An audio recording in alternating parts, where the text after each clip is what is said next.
បាយគេរាល់ថ្ងៃហើយមើលថែគេគ្រប់ពេលប៉ុន្តែចិត្តគេវិញនៅតែនឹកដល់នាងចឹងទូខំធ្វើល្អប៉ុណ្ណាគ្រប់យ៉ាងក៏មិនអាចផ្លាំងព្រោះអ្នកចាំងគេមានឥទ្ធិពលមិនបានចង់ឈ្នះចាញ់ប្រជែងខ្ញុំព្រានចង់មានតំណែងក្នុងចិនដែរទោះបីត្រឹមតួរងម្នាក់ដែលគេមិនបានធ្លាប់គិតព្រោះដឹងថាសិទ្ធខ្លួនឯងបានត្រឹមតែក្បែរកាន់តែក្បែរកាន់តែឃ្លាតឆ្ងាយរូបរាងកាយក្បែរគ្នាពិតណាស់បេះដូងនឹងចិត្តនឹងគេឆ្ងាយរាប់ម៉ឺនសែនគេតែលួចនឹកអ្នកចាំ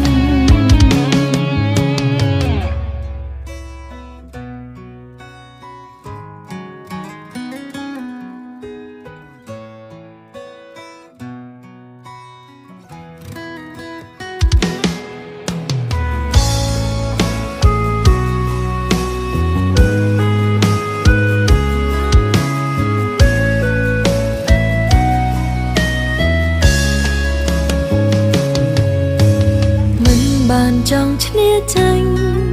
ប្រជែងខ្ញុំព្រានចង់មានតំណែងក្នុងចិនដែរទោះបីត្រឹមតួរងម្នាក់ដែលគេមិនបានធ្លាប់គិតព្រោះដឹងថាសិទ្ធខ្លួនឯងបានត្រឹមតែក្បែរកាន់តែក្បែរកាន់តែរាងកាយក្បែរគ្នាពិតណាស់បេះដូងនឹងចិត្តវិញគេឆ្ងាយរាប់ម៉ឺនសែនគេតែលួចនឹកអ្នកចាំកាន់តែក្បែរកាន់តែឃ្លាតឆ្ងាយ